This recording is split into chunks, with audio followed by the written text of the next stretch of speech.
Hey guys, it's your friend John here, and do you know what time it is? Well, let's find out. Huh.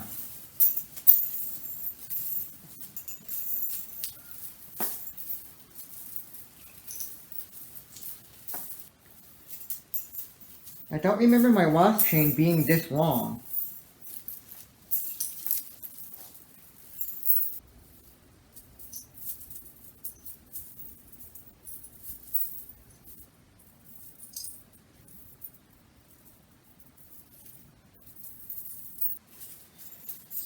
It's gotta end sooner or later. Oh, here we go.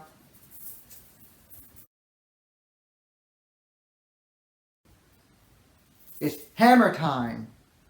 No, not that type of hammer, a Warhammer. No, not that type of Warhammer, this type of Warhammer. Today, I'm going to be making a wooden Warhammer.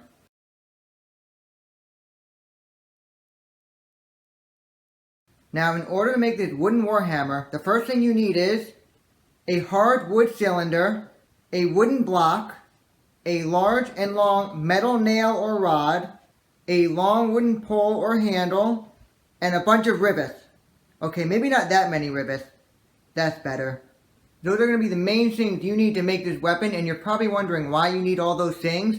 Well, if you go online and look up Warhammer or Viking Warhammer or Battle Warhammer, you'll see that one end is an impact end and the other end is a giant metal spike. And some also have a second spike, but on the top part. Something that I might add later on.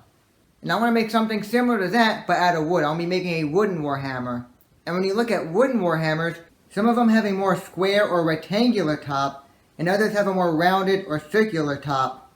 And what I'm going to do is I'm going to take the square type and the round type and put them together and make my own.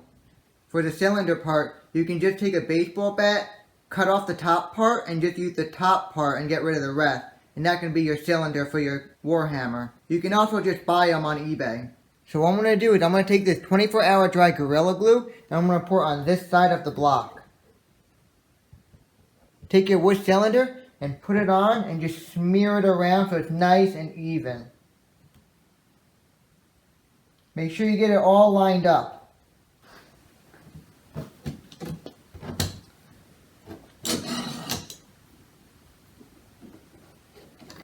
Once it's all glued in and lined up, just tighten it shut with some form of clamp or vise. Once you have it all clamped down, take a wet rag and just clean off those glue drops, those glue areas, so it doesn't stick out.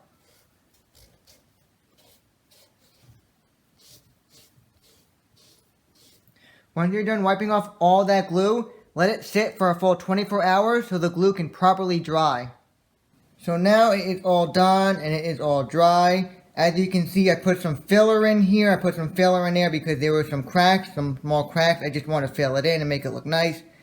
Once the filler was all done and dry, I then sanded it down so it would be nice and smooth. And you can also see up here on the wood block part, I put some wood markers, and those wood markers, I'm going to drill holes, and that's going to be for my nails or rivets. And I also put one on the back, and that's going to be for my spike or my giant nail or metal rod. And I also put a hole here, and that's where I'm going to put my handle. I'm going to drill a big hole there, and I'm going to stick my handle in there, and that's what I'm going to do next. So in order to drill this big hole, I'm going to use different drill bits, and these different drill bits are going to help me achieve making this hole really big, because trust me when I say it, drilling a hole this size is very difficult.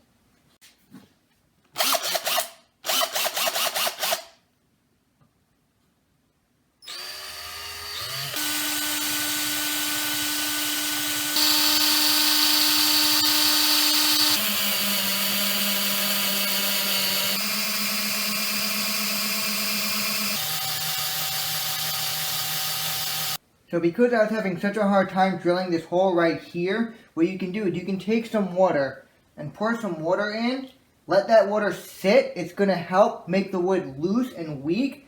Then once it's done sitting, let it sit for like a minute. Then you can start drilling and it becomes a lot easier.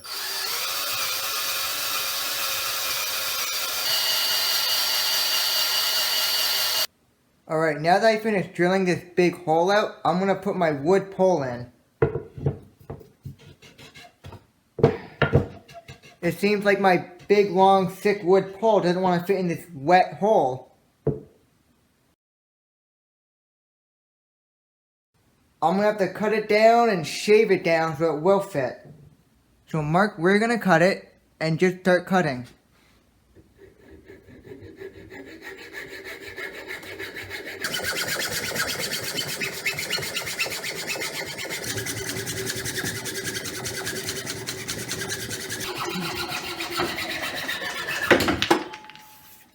Now that it's been cut down to size, what I'm going to do next is I'm going to sand this top part down so it's skinnier.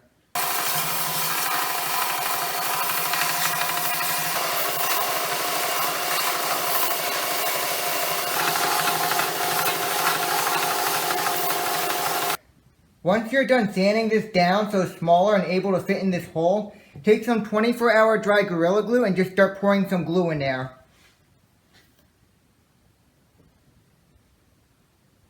Make sure as you're pouring the glue in, you get all around the sides. Once you have all your glue into this hole, take your wood pole and stick it in, and then grab a hammer and just tap it in. Now when you're done hammering it in, make sure your pole is nice and straight and not crooked or leaning one side or the other or too forward or too back. Then take a wet rag and just clean off all that glue that's dripping off. If you have a large gap when you put your wood pole in, you can fix that by filling the gap in with wood glue. Take some wooden toothpicks and hammer them into that gap. Then the ends that are sticking out, cut them down with a handsaw and then file it all down by hand so it all matches up evenly. And that should fix the problem. So as you can see, the glue is all dry. The head is really on that handle. It's not going anywhere. And you can also see I cleaned up the handle. I wet sanded it so it would be nice and clean. And you can also see I drilled some holes up here like I did before with the main hole right here. And I also made one right here as well. And you're going to want this hole to be centered. Just make sure you line it up so it's nice and center and not crooked. Same for these holes as well. Put little markers down and make sure that each hole is nice and lined up and evenly spaced out. So what I'm going to do next is I'm going to blowtorch this whole thing so it has a nice dark look color to it.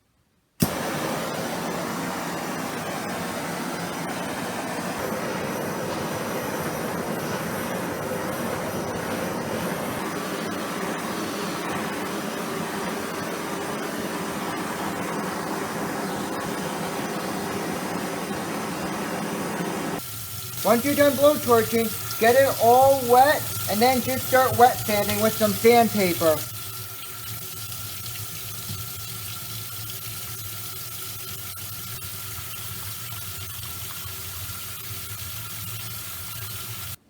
So as you can see, I finished blowtorching it and wet sanding it. It has a nice dark color look to it. As you can see, I put the nail into this hole. I basically just took a hammer and just hammered it in. What I did was I took a large nail like this and I cut one end off right here.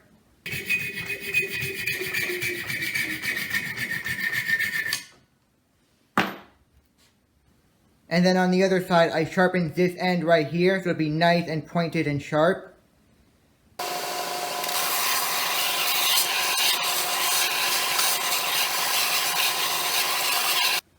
So as you can see between this nail and this nail, this is a lot sharper than this one. There's a clear difference between the before and after, and this will do a lot more damage than this will. I also decided not to add a top nail right here because I feel like adding a top nail right here would just be too many nails. So I'm going to leave it flat like this. I think this one right here is good enough. Now what I'm going to do next is I'm going to tape it up and I'm going to paint this part black right here. And I'm also going to tape this part right here as well. Now the black paint is 100% dry, I let it sit for a full 24 hours so the paint wouldn't be soft and easy to scratch.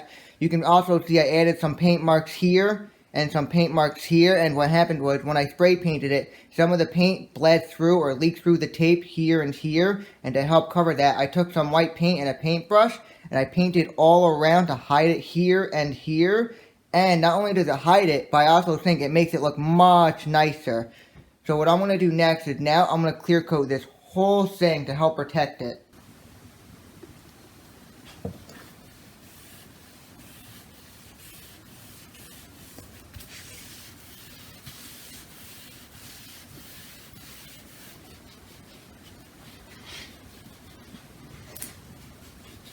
So now that the clear coat is all done and all dry, what I'm going to do next is I'm going to add black leather coating right here for the gripping.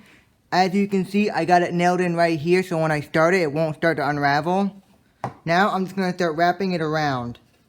And when you do wrap it around, make sure you pull it nice and tight so it does not unravel as it's being used or over time.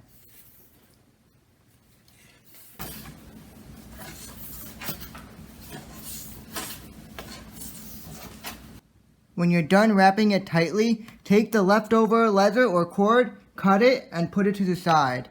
Then you're going to want to tuck it under like how I have it right here. You tuck that end right under, and then you get a nice little small nail, and you take it and you just start hammering.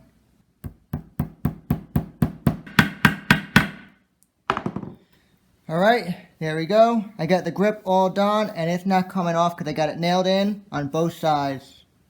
I'm on my final step. What I have right here is a little wood peg, and what I'm going to do with this little wood peg is I'm going to pour some glue in this hole, and I'm going to hammer it in, and by doing that, it's going to connect this piece and this piece as one whole piece so they don't separate over time. And I'm also going to take these round head rivets right here, and I'm going to hammer each round head rivet into each smaller hole, and that should be the final step.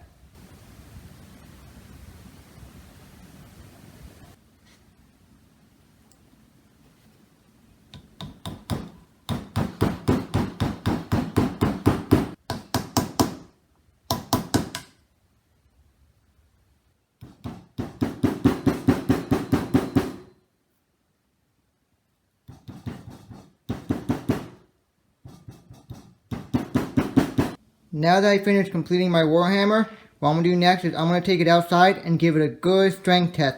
And no doubt about it, this thing can do a lot of damage. Alright, I'm outside. I got a big block of ice right here, and we're going to see what type of damage my Warhammer can do to this block of ice. Let's give it a go.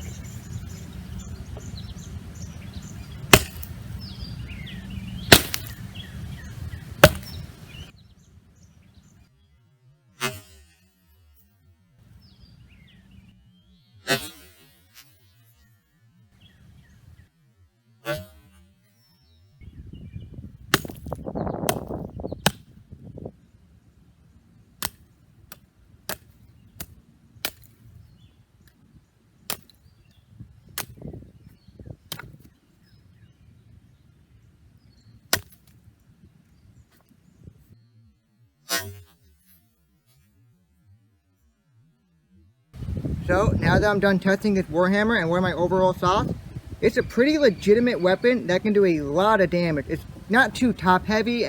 This is actually pretty light for such a devastating impact weapon. Now, there is a little bit of damage here and a little bit of damage here, and not so much damage here on this point. Just some paint damage here, but right here, I'm going to have to put some filler in there or do something to fix it and paint it, because it's not too bad, but I'm not crazy about the way it looks now because it's got some damage there, but I can fix that. And this weapon, even though it took a little bit of damage, it did a lot of damage to that ice. That ice did not stand a chance, and I had 2 blocks of ice, 2 solid blocks of ice.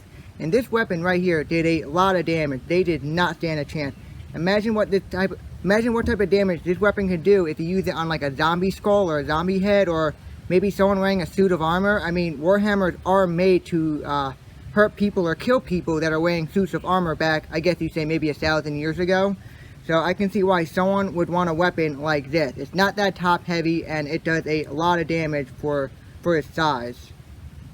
And I can't think of a single downside of this weapon other than its long size. It is a pretty long weapon, but it's a really well made, good weapon, and I really do like the way it came out. I like this black here, and I like this white, and I like this pattern right here that I did. It's a really nice looking weapon.